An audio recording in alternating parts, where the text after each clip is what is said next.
우리 서로 이렇게 인사하겠습니다. 하나님 살아계십니다. 하나님 살아계십니다. 안전합니다. 안전합니다. 평안합니다. 믿습니까? 걱정하지 마십시오. 두려워하지 마십시오. 불안해하지 마십시오. 절대로 믿음이 아닙니다. 그렇게 하는 것은 하나님 반드시 내가 너와 함께하리라 약속하셨고요. 오늘 찬양처럼 그 약속을 지키고 계십니다. 우리의 믿음을 보호하시고 우리의 영혼과 육신을 보호하시고 우리의 교회를 보호하시고 올해로 예배하는 성도들도 지키시고 보호하고 계시니 평안합니다. 안전합니다. 요즘에 우리 대한민국에 산불이 났죠. 경북 울진에서도 산불이 났고 어제 보니까 강원도 동해시에서 산불이 났습니다. 어제 오전 1시였다고 하죠. A모 씨가 토치로 불을 질러서 보도에 의한다면 약 축구장 1만 개 정도의 큰 그 면적에 산불이 났다고 합니다. 왜 그런 범행을 저질렀습니까? 물어보았더니 뭐라고 대답해요? 수년 동안 마을 사람들이 자기를 무시했다는 거예요. 저는 그런 생각을 해보았어요. 저 사람 마음이 병들었구나. 마음에 병이 있으니까는 사람들에게 그렇게 반응을 하죠. 또 사람들도 그렇게 반응을 하는 것이고 마음의 병이 저런 큰 일을 저질렀구나. 참으로 안타까웠습니다. 스마트폰을 보시면 여러분 구글이라고 하는 검색 엔진이 있습니다. 우리나라에는 뭐 다음이라고 하든지 네이버 이런 검색 엔진을 사용하고 있지만 이 구글이라고 하는 검색 엔진은 전 세계적으로 사용하고 있는 것입니다. 작년 12월이었습니다. 전 세계인들이 가장 많이 검색한 단어가 뭔지 아십니까? 제가 확인해 봤는데 치유라고 하는 단어입니다. 치유. 왜 그럴까요? 우리나라뿐만이 아니라 온 세계 사람들이 다 아프다는 거죠. 특히 이 코로나 감염병으로 말미암아 많은 사람들이 아픕니다. 신체적으로 아프고 또 신체적으로도 건강하다면 심리적으로도 아프고 환경에도 많은 아픔이 있다가 보니 사람들은 치유를 바라보고 있습니다.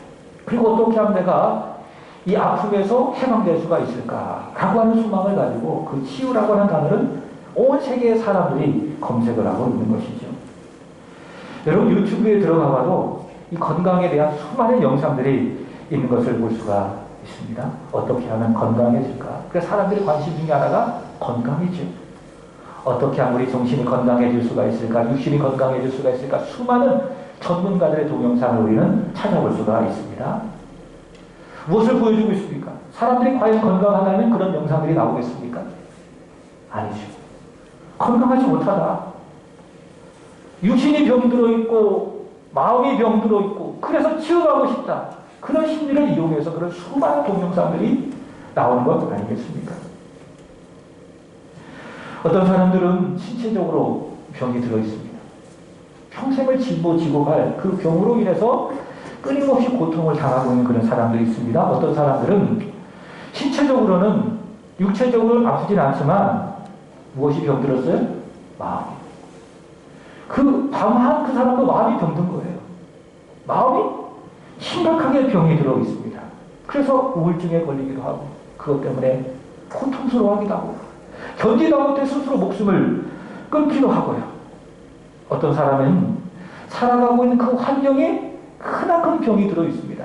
그래서 그 환경에만 가면 실망하고 고통하는 경우가 많이 있는 것이죠. 그래서 사람들은 이런저런 질병으로 고통과 신음 속에 나날이 고통스러워하며 점점 쇠약해져 가고 있습니다. 그래서 이 고통을 호소하면서 이 병에서 치유받기를 간절히 바라고 있습니다. 마가복음 5장에 가보시면 12해 동안 혈루증을 앓고 있었던 한 여인이 등장을 하고 있습니다. 한번 보겠습니다. 이 여인에 대하여 성경은 이렇게 이야기합니다. 시작. 많은 의사에게 많은 괴로움을 받았고 가진 것도 다 허비하였으되 아무 효험이 없고 더 도리어 중하였던 차에. 자, 이 말씀으로 보면 이 여인은요 그 12해 동안 혈루증으로 인해서 이것을 고치기 위해서, 이 치유받기 위해서 많은 의사를 찾아갔어요. 근데 도리어 의사로부터 치유가 아니라 무엇을 받았어요? 많은 괴로움을 받았습니다. 가진 것은 다 얻었겠죠. 낫고 싶다. 아프다. 좀 치유되고 싶다. 이런 간절한 마음으로 많은 의사를 찾아갔지만 그 가진 것을 다 썼지만은 치유가 아니라 무엇이 찾아왔습니까? 도리어 괴로움만 찾아왔습니다. 이 말씀으로 우리는 의사는 그럼 치유하지 못한다 이렇게 오해해서는 안 됩니다. 그 의사 선생님들이 어떻게 먹고 살아요? 이 말씀은 의사들이 치료하는 그 일에는 한계가 있을까요? 없을까요? 있다 그 말입니다. 의사는 모든 병을 다 고치는 게 아니에요. 아무리 뛰어난 병이라 할지라도 못 고치는 질병이 있습니까? 없습니까? 있어요. 더 많아요. 제가 전교에서 사역을 할 때에 그 청년들이 있었는데요. 청년들이 건양대 의대 다니는 청년들이 많이 있었습니다. 그 청년들과 이야기도 많이 하고 또 기도도 해주고 그래서 지금 가끔 이제 그런 청년들이 연락도 하고 찾아오기도 합니다. 한 청년이 있었습니다. 그 자매인데요. 근데 지금은 이제 의사가 돼서 일하고 있죠. 근데 그 자매와 이야기 하던 중에 제가 이야기했습니다. 현대의학으로 못 고칠 질병이 얼마나 있느냐라고 했더니 굉장히 많다는 거예요. 대표적인 것이 암 아니겠습니까? 아직도 의학이 정복하지 못한 질병이 그 질병입니다. 아직도 정복하지 못한 질병이 너무 많다는 거예요. 그래서 의학을 공부하면 공부할수록 우리가 이 병을 이길 수 있다라고 하는 그 자신감을 얻는 것이 아니라 한계를 느낀다는 거죠. 우리가 정복하지 못하는 질병이 너무나도 많이 있구나. 이 한계를 느끼면서 많은 교수님들이 그것 때문에 하나님 앞에 자신을 발견하고 예수를 믿는 경우가 많다는 거예요. 굉장히 큰 동의를 하게 되었습니다. 의사는 한계가 있어요. 병을 고치는 그 일에. 왜? 사람이기 때문에. 아직도 많은 질병을 고칠 수가 없습니다. 그래서 사람들이 죽어갑니다.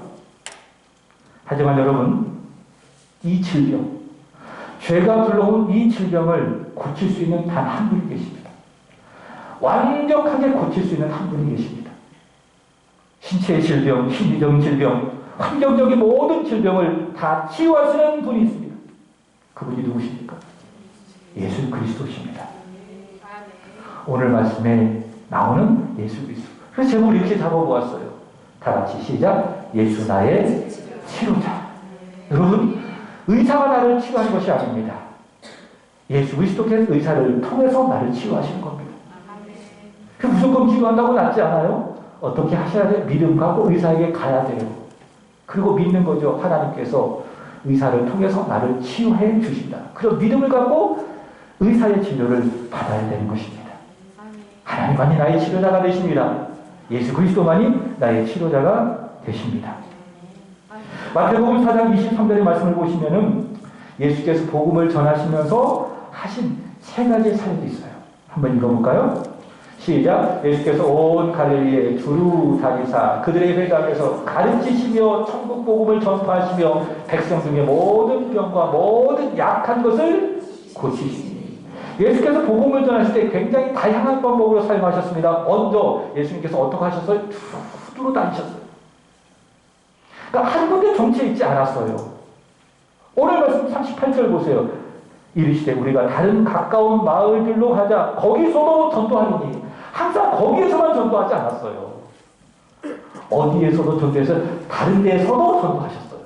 그래서 이런 생각을 해봐요. 우리가 매주 토요일마다 이 교회 앞에서 전도하는데 여기서만 전도할 필요가 있나. 다른 데 가서도 전도해보자. 근데 쉽지가 않죠. 예수님은요. 두루 다니면서 천국 복음을 전파하셨습니다. 근데 복음을 전하는 세 가지 방법이 있었습니다. 첫 번째 뭡니까? 가르치신 것. 복음을 성도들이 이해하기 아주 쉽게 비유를 가르치시기도 하고 그 다음에 두 번째로는 전파하신 겁니다. 주 예수를 믿으라 그리하면 너와 네 집안이 구원을 받으리라. 이 선포. 이렇게 선포하며 복음을 가르치시고 마지막 세 가지 무엇입니까? 모든 약한 것, 모든 병을 고치신 것입니다. 이게 예수님의 사역이에요. 지난주에 말씀드렸죠. 예수께서 세례 받으시고 시험을 받으시고 갈릴리에 오셔서 처음 전하셨던 복음이 무엇입니까? 회개하라. 복음을 믿으라. 왜? 하나님 나라가 가까이 왔기 때문에. 여러분, 하나님 나라가 가까이 왔습니다. 임했습니다. 예수께서 하나님 나라가 가까이 왔다. 임했다. 그러니 하나님 나라에 들어가기 위하여 회개하고 복음을 믿어라. 예수님께서 전했죠. 하나님 나라가 무엇입니까? 장소와 공간의 개념이 아닙니다. 무엇입니까? 통치입니다. 하나님의 통치, 그것이 무엇입니까? 하나님 나라입니다. 내가 예수를 믿으면 내 심령에 하나님의 통치가 임합니다. 그걸 뭐라고 이야기하죠? 심령 천국이라고 이야기해요. 내 가정이 예수 믿었어요. 구원 받았어요. 온 가족이 하나님의 통치를 받고 살아가고 있습니다. 뭐라고 이야기합니까? 가정 천국, 가정 하나님의 나라. 이 교회 가운데 하나님께서 임재하십니다. 말씀으로 우리를 통치해 주시고 성령께서 우리를 통치하여 주십니다. 뭐라고 이야기하죠? 교회 천국이라고 이야기합니다. 우리는 꿈꿔야 됩니다. 하나님, 우리의 조국 대한민국에도 하나님의 통치가 충만하게 임하게 하여 주옵소서. 우리 대한민국, 우리 조국이 하나님 나라가 되게 하여 주시옵소서. 우리는 꿈꾸며 기도해야 됩니다. 예수 그리스도께서 하나님의 나라를 전파하셨습니다. 전파하신 증거로 나타나신 기적이 무엇입니까? 귀신이 쫓겨나는 거예요. 귀신의 지배가 있었잖아요. 하나님의 통치가 임하니 귀신이 떠나가는 거예요. 악의 통치가 떠나가는 거예요. 다른 하나가 무엇입니까? 병든 자가 나는 거예요. 그게 하나님 나라가 임한 증거입니다. 누가복음 5장 17절을 볼까요? 자, 시작. 하루는 가르치실 때에 갈릴리의 각 마을과 유대와 예루살렘에서 온 바리새인과 율법 교사들이 앉았는데 병을 고치는 주의 능력이 예수와 함께 하더라. 아멘. 믿습니까? 무엇을 고치는 능력? 병을 고치는 능력이 주 예수와 함께 하더라. 내 육신의 질병을 고치는 하나님의 능력이 예수와 함께 하는 겁니다. 내 마음의 질병을 고치는 하나님의 능력이 누구와 함께 해요? 예수와 함께 하는 거예요. 내가 살아가고 있는 환경의 그 질병, 아픔을 고치는 능력이 누구와? 예수와 함께 하는 것입니다. 그게 예수 그리스도예요. 그래서 예수는 참된 의사예요. 우리의 치료자예요. 그럼 예수께서 어떻게 우리를 치유하시는가? 물론 하나님의 아들이십니다. 전능하신 하나님이십니다. 말씀 한마디로 치유하지만은 복음적으로 본다면 이렇게 치유하시는 겁니다. 마태복음 8장 17절입니다. 시작. 이런 선지자 이사야를 통하여 하신 말씀에 우리의 연약한 것을 친히 담당하시고 병을 짊어지셨다 함을 이루려 하심이더라. 아멘. 예수께서 우리를 치료하신 능력은 무엇입니까? 우리의 병을 예수께서 가지고 가신 거예요. 그리고 예수의 생명을 우리에게 주어주시는 겁니다. 그래서 예수는 우리에게 좋은 치료자가 되는 것입니다. 그게 예수님이세요. 예수님은요, 우리의 나쁜 것들, 우리의 추한 것들, 우리의 더러운 것들 다 가지고 가십니다. 그리고 우리에게 예수에게 속한 좋은 것을 우리에게 주시는 거예요. 이게 예수님이세요. 이것이 바로 복음인 것입니다. 우리가 예수를 치유자로 믿는 것은, 예수님 우리를 치유하시는 것은 예수께서 우리의 모든 연약한 것, 그 병을 다 자신의 몸에 짊어지신 거예요. 그 고난 받으셨어요. 십자가에서 죽으심으로 말미암아 그 치유를, 그 생명을 우리에게 주시는 거예요. 그게 예수 그리스도이십니다. 예수는 그런 치유자입니다. 그래서 선지자 이사야가 이야기했죠. 그가 채찍에 맞음으로 우리가 나음을 입었도다. 우리 모든 질고를 다 짊어지시고 예수님 채찍에 맞으신 거예요. 그리고 우리에게 무엇을 주셨어요? 치유를 주셨어요. 회복을 주셨어요. 다시 소생케 하여 주셨습니다. 오늘 읽을 말씀에 보면 병을 고치시는 예수 그리스도를 증거하고 있습니다. 자, 먼저 35절을 보도록 하겠습니다. 자, 본문 35절 시작. 새벽 아직도 밝기 전에 예수께서 일어나 나아가 한적한 곳으로 가서 거기서 기도하시더니, 야, 예수님은 뭐 하셨어요? 기도하셨어요. 예수님은 누구십니까? 우리의 기도를 들어주시는 분 아닙니까? 그분 하나님이십니다. 하나님과 우리 사이에 중보자가 되십니다. 다시 말해 예수님은 기도할 필요가 없으신 분이십니다. 그럼에도 불구하고 예수님 뭐 하셨어요? 기도하셨어요. 언제 기도하셨어요? 하루가 시작되는 시작되기 전 이른 새벽에 일어나셔서 예수님께서 기도하셨습니다. 예수님께서는요, 마가복음 1장을 쭉 읽다가 보면 굉장히 빡빡한 하루를 보내셨습니다. 바쁜 하루를 보내셨습니다. 천국복음을 전파하시고 가르치시고 귀신 들린 자를 쫓아내시고 많은 병자들을 고치시고 여러 마을을 쭉 다니시며 거기서도 복음 전하시고 여기서도 복음 전하시고 굉장히 바쁜 고된 하루를 보내셨는데 그럼에도 불구하고 어떻게 하셨어요? 이른 새벽에 일어나셔서 한적한 곳에 가셔서 하나님 앞에 간절히 기도했습니다. 여러분, 기도는 하나님 앞에서 하시는 겁니다. 골방에서 하시는 겁니다. 그게 한적한 곳이에요. 많은 사람이 있다고 해서 거기가 한적한 곳이 될 수 없는 것이 아닙니다. 그곳에서 여러분들이 하나님을 의식하면서 하나님 앞에서 기도한다면 거기가 어떤 곳이 되는 겁니까? 한적한 곳이 되는 거예요. 하나님을 만나는 골방이 되는 것입니다. 예수님께서 그렇게 한적한 곳에 가셔서 기도하셨어요. 왜 기도하셨을까요? 기도로 하나님 아버지와 교제하신 거예요. 그리고 교제를 통해서 힘을 얻는 거예요. 이렇게 말씀을 드리고 싶어요. 하나님과 교제하는 것이 힘이다. 믿습니까? 그래서 기도하면 살아가요. 기도하기 전에는 내가 기도를 해야 될까 말아야 될까 막 고민하고 있지만 막상 주 앞에 와서 기도하잖아요. 그럼 어때요? 살아나요. 기도하면 살아납니다. 찬양 부르면 살아납니다. 말씀을 들으면 살아납니다. 예수님께서 기도를 통해서 새로운 힘을 얻으셨습니다. 하나님과 교제하는 그 기도를 통해서. 여러분, 기도는 무엇입니까? 나는 내 힘으로 살아가는 것이 아니라 하나님과 교제함으로 하나님의 힘으로 살아갑니다. 그게 기도예요. 그게 예수님의 기도예요. 예수님, 하나님의 힘으로 그 사역을 감당합니다. 그 겸손한 믿음의 표현이 무엇입니까? 한적한 곳에 가서 하나님 아버지께 기도하는 것입니다. 그게 예수님의 기도였어요. 기도가 무엇입니까? 여러 가지 정의가 있겠죠.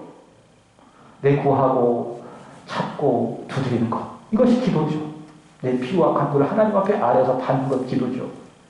다양한 기도의 정의가 있지만 그러나 기도는 무엇인가? 나는 내 힘으로 살 수 없어요. 나는 하나님으로 살아야 합니다. 그 믿음의 표현이 무엇입니까? 그게 기도예요. 그래서 예수 믿는 사람들은 하나님의 힘으로 사는 사람들인데 기도하지 않잖아요? 그럼 제대로 사는 게 아니에요. 좀 격하게 이야기하면 제정신이 아닌 거예요. 기도하지 않고 살아간다면. 기도는 뭐예요? 나는 하나님의 힘으로 살아갑니다. 그게 기도예요. 누가 기도해요? 겸손한 사람. 나는 내 힘으로 사는 것이 아니라 하나님으로 살아갑니다. 겸손한 사람이 하나님 앞에 기도하는 거예요. 반면에 누가 기도하지 않습니까? 수많은 사람 하나님 없이도 나는 내 힘으로 살아갈 수가 있어요. 내가 지금까지 살아왔던 인생의 경력이 있는데 또 내가 가진 소유가 있는데 사람들과 인맥이 있는데 그걸로 나는 충분히 내 인생 멋지게 살아갈 수 있어요. 그게 교만 아니겠습니까? 그것을 믿고 살아가는 사람은 기도하지 않는 거예요. 여러분, 베드로전서 5장 5절에 의하면 하나님은 누구에게 은혜를 주시고 누구를 대적한다고 이야기하고 있습니다. 누구에게 은혜를 주십니까? 겸손한 사람에게 은혜를 주세요. 기도하면서 하나님 앞에 엎드린 사람, 나는 내 힘으로 살아가는 것이 아니라 하나님의 힘으로 살아갑니다. 하나님 나를 도와주시옵소서. 겸손하게 기도하는 사람에게 무엇을 주신다? 은혜를 주시는 거예요. 그리고 그 은혜로 그 사람은 살아가는 거예요. 나의 나된 것은 하나님의 은혜입니다. 고백하며 찬양하며 감사하며 살아가는 것이죠. 반면에 기도하지 않는 사람, 내 힘으로 살아가려고 하는 사람, 교만한 사람, 하나님 어떻게 하시는지 아십니까? 대적하세요. 그러므로 여러분, 함께 기도하기를 원합니다. 함께 힘써 기도하시길 축복합니다. 하나님 기도하세요. 그럼 겸손의 기도에 응답하시고 하나님은 살아갈 은혜를 주실 줄로 믿습니다. 예수님께서는 기도를 준비하셨어요. 기도로 힘을 얻으셨어요. 그리고 기도로 사역하셨는데, 자, 특별히 예수님께서 치유하신 사역을 소개하고 있습니다. 자, 읽은 본문에 보면 두 가지 사역을 소개하고 있습니다. 첫 번째로는 29절 이하에 보면 시몬의 장모를 치유하신 사역입니다. 29절 보겠습니다. 시작. 회당에서 나와 곧 야고보와 요한과 함께 시몬과 안드레의 집에 들어가시니 30절 시몬의 장모가 열병으로 누워있는지라 사람들이 곧 그 여자에 대하여 예수께 여짜온대. 자, 먼저 참고적으로 하나 말씀을 드린다면 시몬이 누구를 말하죠? 베드로를 말하는 겁니다. 베드로를 결혼했을까 안 했을까요? 했어요. 그죠? 네. 시몬의 장모라고 이야기하니까. 베드로는 결혼한 사람이었어요. 근데 이 베드로가 그 아내와 함께 열심히 사역했다라는 그런 기록이 있더라고요. 제가 성경을 쭉 보다가 보니까. 그 아내의 이름은 기록하지 않고 있습니다. 베드로전서 9장 5절에 보면 이런 말씀이 있습니다. 한번 보겠습니다. 자, 베드로전서 9장 5절 없습니까? 없어요. 우리 함께 찾아보겠습니다. 고린도전서입니다. 고린도전서 9장 5절. 자, 제가 베드로전서라고 말씀드렸는데요. 자, 고린도전서 9장 5절 시작. 우리가 다른 사도들과 주의 형제들과 게바와 같이 믿음의 자매된 아내를 데리고 다닐 권리가 없겠느냐. 자, 초대교회 때 사도 베드로가 어떻게 사역했어요? 아내와 함께 사역했어요. 근데 그 아내 이름이 소개되진 않았죠. 그저 믿음의 자매 이렇게 소개하고 있습니다. 아내와 더불어서 복음을 전했다라는 것을 알 수가 있습니다.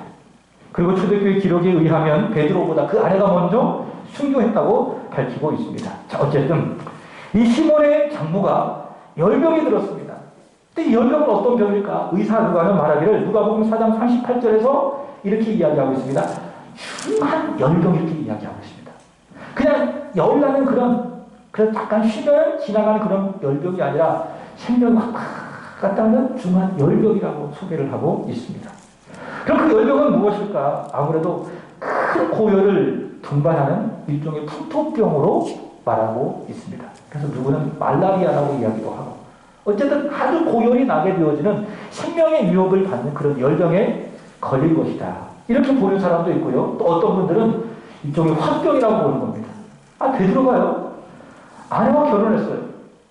그리고 물고기를 열심히 잡고 있는데 어느 날 예수님이라고 하는 분을 만나더니 그 분을 버리고 업부의 종을 버리고 예수님을 따른다는 거예요. 그랬더니 누가 제일 열받았어요. 그 장모가 열받은 거예요.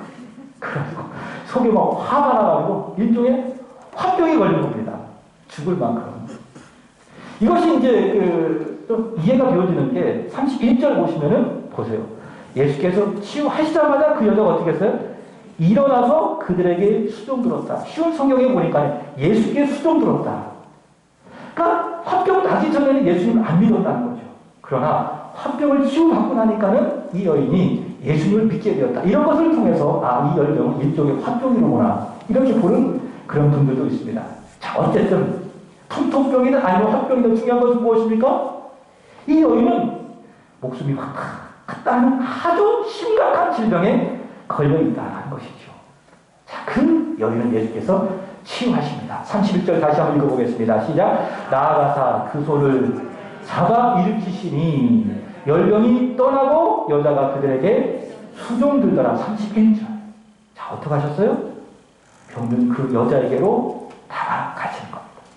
그리고 그 손을 잡아 일으키시는 겁니다.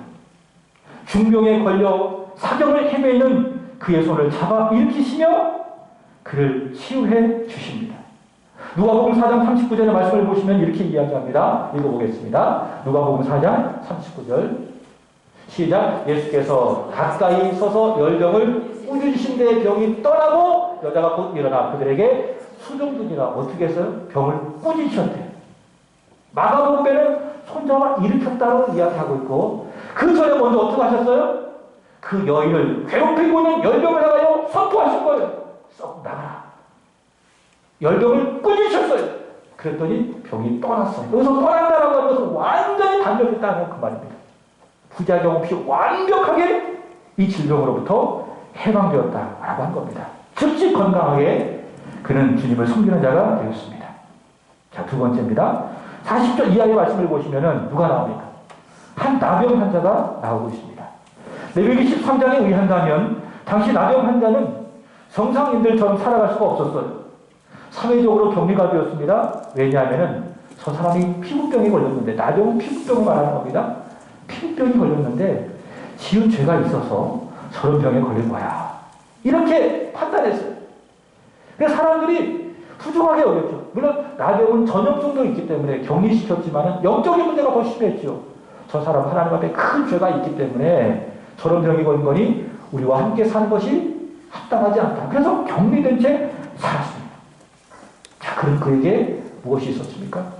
믿음이 있었어요. 사람들은 자기를 외면해요. 가까이 오려고 하지 않죠. 가족까지도. 그런데 그 안에는 무엇이 있었습니까? 믿음이 있었어요. 사람들은 나를 외면하지만, 사람들은 나를 부정한 자로 취급하지만, 그러나 하나님의 아들 예수 그리스도는 나를 사랑하신다.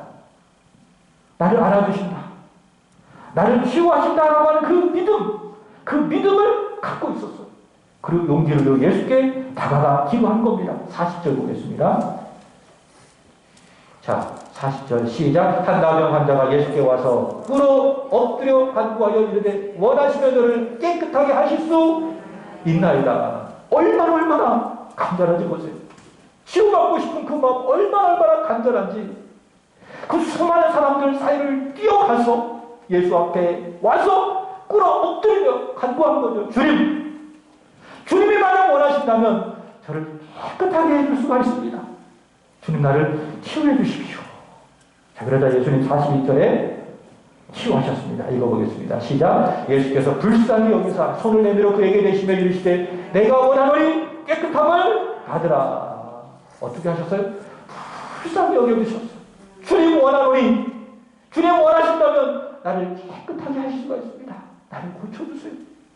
이 찌긋찌긋한 나병으로부터, 사람들로부터 외면받고 고통받는 이 나병으로부터 주님 나를 치유하여 주십시오. 믿음으로 예수 앞에 나오는 그를 어떻게 하셨다?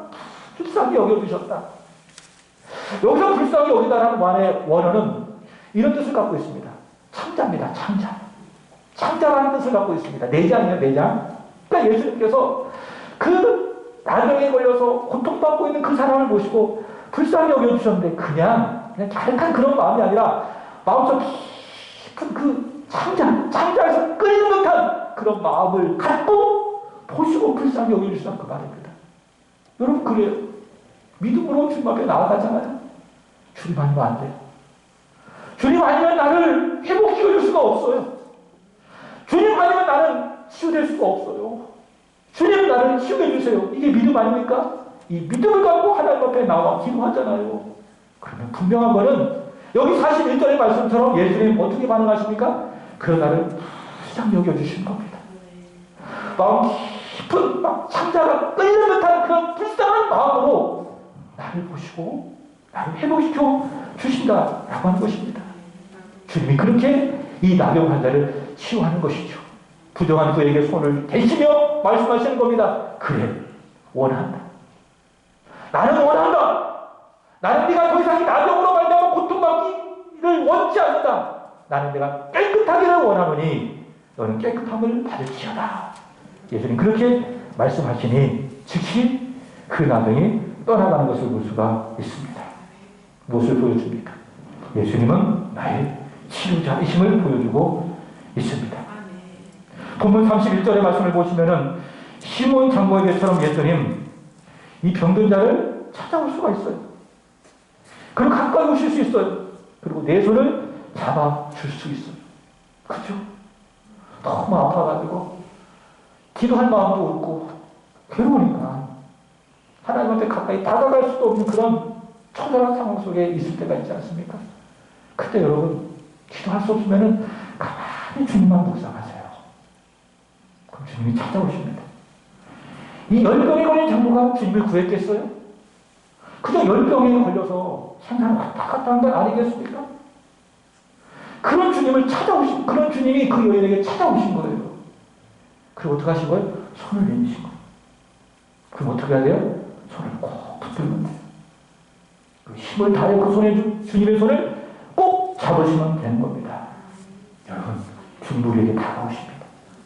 말씀으로 다가오시고, 기도할 때 다가오시고, 찬양할 때 다가오시고, 우리가 모여 예배할 때 다가오시고, 나만의 고통과 아픔 속에서 기도할 때에 우리 집 나에게 다가오시는 겁니다. 그리고 손을 내밀어 주시는 겁니다. 어떻게 하셔야 돼요? 잡으셔야 돼요. 주님보다 여러분 손을 꼭 힘있게 잡으시기를 바랍니다. 그 주님 손을 놓지 마십시오. 주님이 여러분을 치유해 주실 줄로 믿습니다. 그럼 아픔이 떠나가는 겁니다. 오늘 시몬의 장모처럼 회복되어져서 주님을 섬기는 자가 되는 것입니다. 또 여기 나병 환자처럼 아픔이 있습니까? 해결되지 않은 마음의 고통이 있습니까? 어떻게 해야 돼요? 가야 돼요. 믿음으로 가야 돼요. 기도하시고 하나님 앞에 믿음으로 가는 겁니다. 주님 원하신다면 나의 이 아픔을 치유하여 주시기를 원합니다. 엎드려 구하십시오. 주님이 치유해 주실 줄로 믿습니다. 그런 나를 불쌍히 여겨주시고 나를 온전케 하여 주시고 치유하시고 회복시켜 주실 줄로 믿습니다. 말씀을 정리하면서 오늘 말씀으로 치유하시는 예수님을 믿어야 되고 또 그 예수 그리스도로부터 기도하면서 우리가 치유를 받아야 되는데 만약 치유받지 못했다면 어떻게 해야 됩니까? 우리는 다 아픔이 있지 않습니까? 육신의 아픔도 있고 마음의 아픔도 있고 환경의 아픔도 있고 그래서 그것 때문에 계속 기도하는데 아직도 치유받지 못했다면 어떻게 해야 됩니까? 두 가지 답을 드리고 싶어요. 첫 번째는 계속 기도하세요. 그리고 낙심하지 마십시오. 누가복음 18장 1절에 이렇게 말씀합니다. 읽어보겠습니다.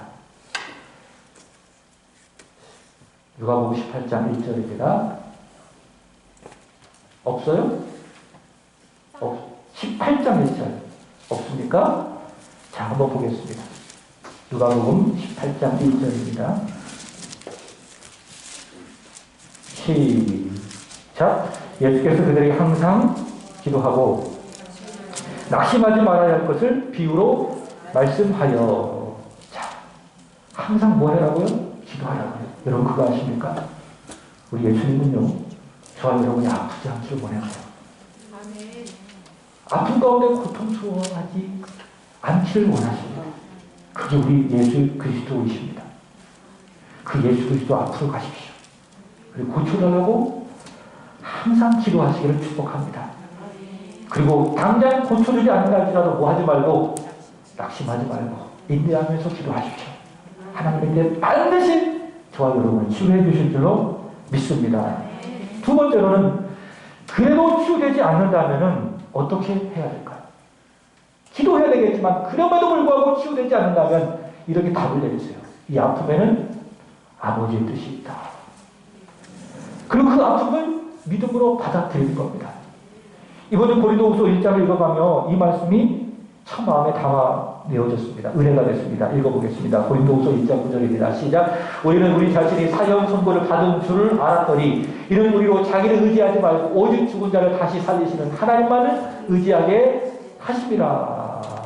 사형 선고를 받는 그 순간이 하나님의 뜻이 있었구나. 바울이 그렇게 고백해요.